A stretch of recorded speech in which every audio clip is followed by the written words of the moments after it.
सच्चिदानंद सद्गुरु साईनाथ महाराज की जय। ओम साई राम। मित्रों, आज का ब्लॉग आप समस्त बंधु बांधवों के लिए, हमारे साईं परिवार के लिए विशेष लाभकारी और कल्याणकारी है, क्योंकि आज के ब्लॉग में हम अपने साईं परिवार को समस्त जो हमारे देश में, भारतवर्ष में और बाहर हैं, जो मैसेज करते हैं कि गुरुजी ये बताइए कि संकल्प क्या होता है, संकल्प कैसे लिया जाता है, क्योंकि आप वीडियो में बताते हैं कि संकल्प लेकर साईं सच्चरित्र पढ़ें। साईं सच्चरित्र कब पढ़ना चाहिए ये भी मैं बताना चाहता हूँ आज के ब्लॉग में। और साईं सच्चरित्र का सप्ताह पारायण पाठ कैसे करें, तो ये समस्त मुद्दों पर, क्योंकि बहुत सारे जो साईं भक्त हैं इंडिया में, हमारे जो साईं परिवार हैं वो नेपाल में है, अमेरिका में है, दुबई में है, तंजानिया, साउथ अफ्रीका में, बहुत जगहों पर, जो बहुत अलग अलग कंट्रियों, मलेशिया में है, सभी लोगों का लगभग मैसेज आता रहता है। बहुत सारी कंट्रीज़ में जो हमारे भारतवर्ष के हमारे साईं परिवार के लोग हैं, तो वो वहाँ पर साईं सच्चरित्र का पाठ करने के बारे में पूछ रहे थे और बहुत सारे जगहों से ऐसा मैसेज आ रहा था। तो आज मैं ये बताना चाहता हूँ कि साईं सच्चरित्र पाठ अगर संकल्प लेकर करना चाहते हैं तो कैसे होना चाहिए और संकल्प होता क्या है। तो सबसे पहले मैं आप सभी साईं परिवारों को ये बताना चाहता हूँ, संकल्प एक उद्देश्य होता है। जैसे मान लीजिए आप संकल्प लेते हैं कि बाबा मुझे नौकरी प्रदान कर दीजिए और मैं इस उद्देश्य से इस साईं सच्चरित्र का पाठ आरंभ कर रहा हूँ। तो इस संकल्प को लेते समय आपको करना क्या है, थोड़ा सा हल्दी ले लीजिए और थोड़ा सा चावल ले लीजिए और 11 रुपये आप दक्षिणा के रूप में निकाल लीजिए, क्योंकि बाबा गुरु हैं तो गुरु का दक्षिणा होता है। उस दक्षिणा को निकाल कर विधि विधान से आप बाबा के श्री चरणों में वो 11 रुपये अर्पित कर दीजिएगा और साईं सच्चरित्र का पाठ आरंभ करेंगे। तो ये संकल्प हो गया कि साईं सच्चरित्र का जो संकल्प लेकर पाठ होता है वो कैसे है। और संकल्प का जो 11 रुपये निकालते हैं वो क्या करना है, वो किसी साईं मंदिर में या कहीं भी किसी गरीब को आप दान कर सकते हैं। जब साईं सच्चरित्र का सप्ताह पारायण पाठ इंड हो जाए, ख़त्म हो जाए, तो करना क्या है, सप्ताह पारायण पाठ कैसे करें। अब सप्ताह पारायण पाठ करना है तो मैं आप सभी बंधु बांधवों को बताऊं, क्योंकि साईं सच्चरित्र आप सभी लोगों के पास मैं आशा करता हूं अगर होगी, और नहीं है तो आप ऑनलाइन भी मंगा सकते हैं। तो इस साईं सच्चरित्र का जो सप्ताह पारायण पाठ आप करेंगे, इसमें आपको पहले सप्ताह पारायण मतलब पहले चैप्टर से लेकर के और लगभग 5वां 6वां चैप्टर होता है, वहाँ पर लिखा हुआ प्रथम सप्ताह पारायण विश्राम। तो प्रथम सप्ताह पारायण विश्राम मतलब एक दिन में आपको ख़त्म करना है। दूसरा सप्ताह पारायण विश्राम मतलब दूसरे दिन में। इसी प्रकार से आपको 7 सप्ताह पारायण विश्राम इसमें दिया हुआ है। तो 7 दिन में आपको मतलब एक वीक में आपको इस साईं सच्चरित्र को समाप्त करना होगा पढ़ करके, जो संकल्प लेकर आप पढ़ते हैं।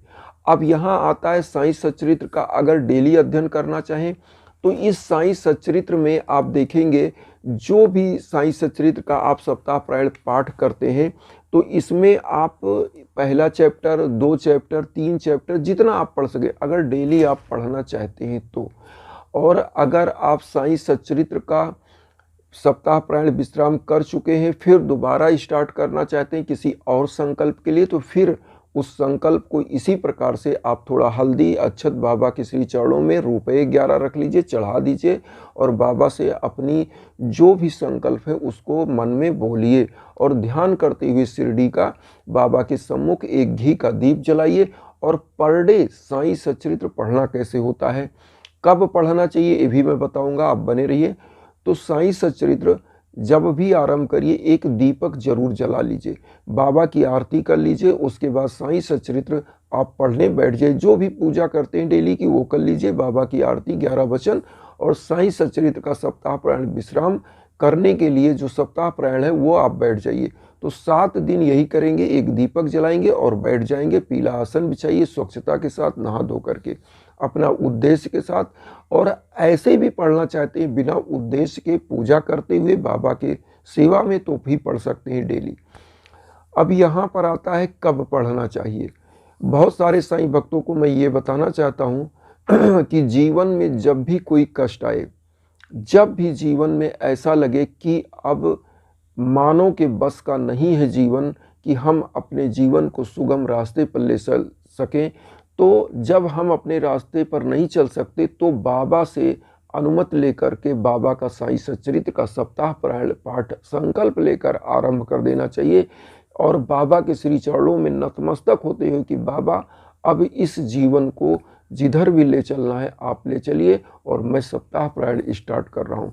तो सप्ताह पारायण पाठ जब भी जीवन में कोई भी संकट आए और कोई रास्ता ना सूझे तो सप्ताह पारायण पाठ का आरंभ कर देना चाहिए। अब ये होता है कि डेली पढ़ना चाहिए तो डेली भी पढ़ सकते हैं, जितना भी चैप्टर आपका मन कहे, लेकिन सप्ताह पारायण विश्राम का मतलब होता है एक हफ्ते के अंदर, एक वीक के अंदर आपको सप्ताह पारायण विश्राम समाप्त करना होता है। और साईं सच्चरित्र में एक चीज़ मैं और बता दूं कि साईं सच्चरित्र जब भी आप पढ़ते हैं तो इस साईं सच्चरित्र की एक खासियत होती है कि जो जो इसमें बाबा की लीलाएं दी हुई हैं वो चीज़ें आपके साथ घटित होती हैं। जैसे कोई आप साईं सच्चरित्र पढ़ रहे, कोई भिखारी आ गया, आपको लगेगा डिस्टर्ब कर रहा है, लेकिन नहीं, हो सकता है बाबा आपकी परीक्षा ले रहे हो। तो उस समय क्या करिए, उस पेज पर आप क्या करिए, इसमें साईं सच्चरित्र में ये जो मार्कर वाला धागा है इसको उस पेज पर लगाइए और भिखारी को पहले भिक्षा दे करके आइए और फिर पाठ आरंभ कर दीजिए। क्योंकि बाबा कई बार कैलेंडर के रूप में, पोस्टर के रूप में, कुत्ता बन के, भिखारी बन के या गाय बन के कोई भी आ जाती है। अगर ऐसा आ जाता है, कोई गाय है मान लीजिए आपके घर के दरवाजे पर आती है, बांग देती है और बुलाती है कि मुझे अन्न चाहिए, क्योंकि गाय भी जिन दरवाज़ों पे परख जाती है और लगता है कि उसको भोजन यहाँ मिलता है तो वहाँ दे करके ही करना चाहिए। अब यहाँ पर होता है कि साईं सच्चरित्र का जब पाठ आप डेली करते हैं तो आपको चाहिए क्या, थोड़ा सा मिश्री ले लीजिए, थोड़ा सा किशमिश ले लीजिए, इसका भोग लगा के रख लीजिए। जब आप प्रथम सप्ताह पारायण विश्राम समाप्त कर ले तो घर परिवारों में आप वही मतलब मिश्री और किशमिश और तुलसी दल अगर डाल लें, तुलसी जी का पत्ता, तो यही वितरित कर दें। ये प्रसाद के रूप में आपके परिवार को मिल गया और बाबा को भोग लग गया। अब यहाँ पर होता है कि साईं सच्चरित्र का सप्ताह पारायण तो हमने कर लिया।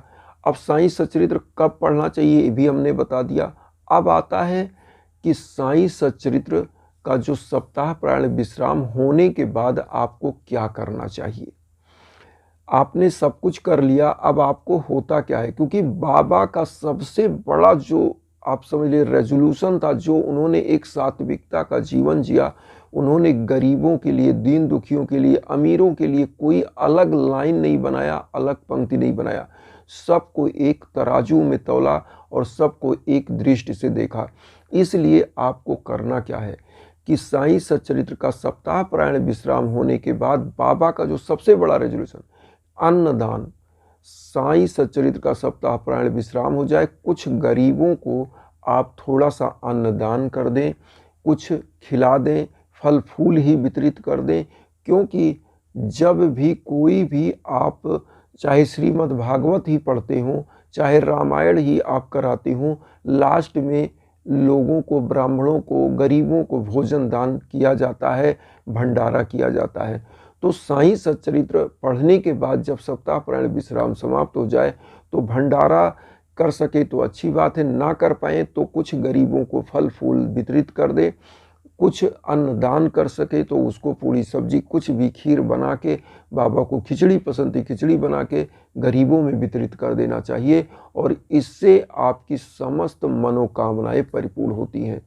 तो यहाँ पर इन सभी चीज़ों को हम लोगों ने जान लिया कि संकल्प कैसे लेते हैं, साईं सच्चरित्र का सप्ताह पारायण कैसे करते हैं, सप्ताह पारायण के बाद जब सप्ताह पारायण समाप्त होता है तो क्या करना है। तो ये सब चीज़ें हमने आपको बताने की कोशिश करी है। बहुत सारे भक्त ये कहते भी थे। और एक बार एक चीज़ और इन्फॉर्मेशन में देना चाहता हूँ आप सभी साईं भक्तों को कि मैं फ्री ऑफ कास्ट हूँ, मैं कोई पैसा नहीं लेता। बहुत सारे साईं भक्त ऐसे कहते हैं, क्योंकि बहुत सारे लोग चैनल पे आके अपना नंबर दे जा रहे हैं जो व्यावसायिक हैं कि इन्हीं गुरुजी की वजह से ऐसा हुआ और नीचे नंबर लिख देते हैं कि गुरुजी से कांटेक्ट करने के लिए ये। तो ऐसे लोगों से सावधान रहें। ये आपकी अपनी इच्छा है, अगर आप नंबर पर फ़ोन करते हैं तो आप उसके रिस्पॉन्सिबल होंगे, क्योंकि मैं कोई पैसा नहीं लेता। मैं अपने साईं भक्तों के लिए, अपने परिवार के लिए केवल फ्री में काम करता हूं कि उनका जीवन सुगम हो, सरल हो और उनका जीवन साईं भक्ति में तन्मयता से लगा रहे। इन्हीं उद्देश्य के साथ आता हूँ और वसुधैव कुटुंबकम की भावना लेकर चलता हूँ। विश्व में शांति हो, परिवार में शांति हो, हमारे देश में शांति हो, यही उद्देश्य है। और इन्हीं उद्देश्यों के साथ वसुधैव कुटुंबकम की भावना में आपका आशीर्वाद का मैं आकांक्षी हूँ। आप चैनल को सब्सक्राइब करके आशीर्वाद दीजिए। उन साईं भक्तों तक वीडियो को जरूर शेयर करिए जो किन्हीं कारणों से कष्ट में, दुख में। इसी के साथ ओम साईं राम।